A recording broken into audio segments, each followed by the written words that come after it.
It was supposed to be a peaceful journey, just a mother boarding a plane with her baby. But the looks, the whispers, the subtle hostility made her stomach twist.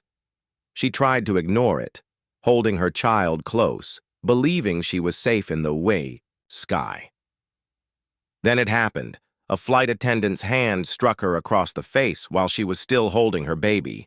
Shock, gasps, silence. Nobody moved.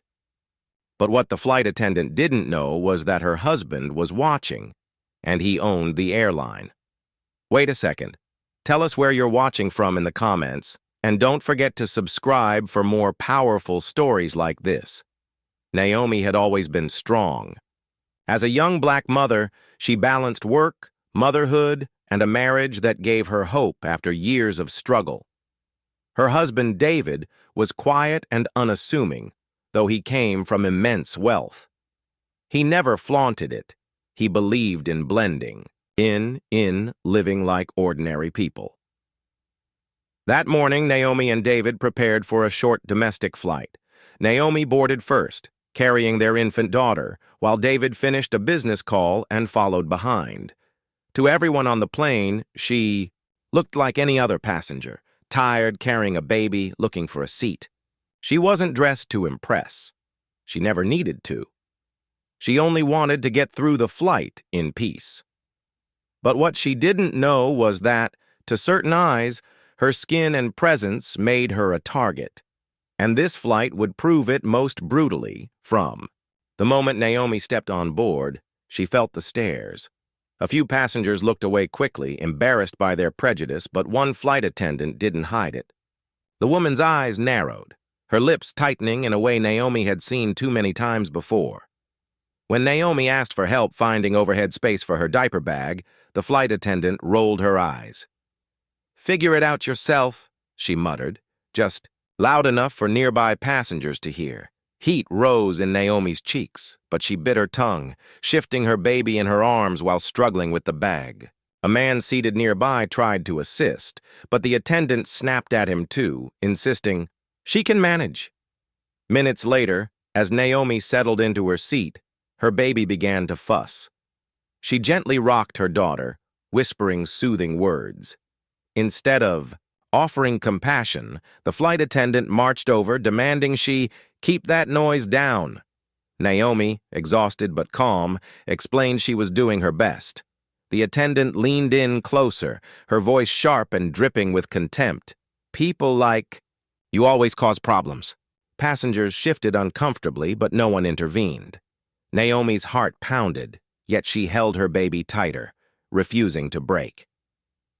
The situation escalated when the flight attendant deliberately knocked into Naomi's arm while passing. Naomi flinched. Then came the unthinkable. The attendant slapped her hard while her baby was still in her arms. Gasps erupted, phones lifted, silence fell. Everyone waited to see what would happen next. The sting burned across Naomi's cheek, but it wasn't the pain that left her trembling. It was the humiliation. A slap delivered in front of strangers, with her baby pressed against her chest. Her child cried out, startled by the violence. Naomi's vision blurred with tears, but she refused to bow her head.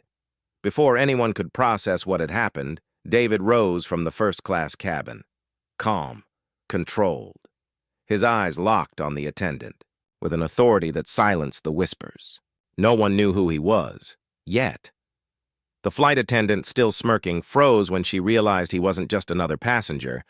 David's words cut like steel. "That woman you just struck is my wife, and I own this airline." The cabin went still. Justice was about to arrive mid-air. The flight attendant's face drained of color. Passengers erupted, some cheering, others filming. David calmly ordered the captain to land immediately, calling for authorities. The woman was escorted off in handcuffs before the eyes of those she had humiliated only minutes earlier. Naomi sat quietly, still holding her baby, the red mark on her cheek a painful reminder, but her dignity intact. What happened that day wasn't just about one slap. It was about centuries of being dismissed, disrespected, and dehumanized. This time, however, the world saw consequences unfold instantly. Naomi's story spread online, reminding millions that racism hides even at 30,000 feet. How many more silent humiliations go unseen? And when will society stop excusing them? Tell us in the comments where you're watching from, your country, and your city. Take care.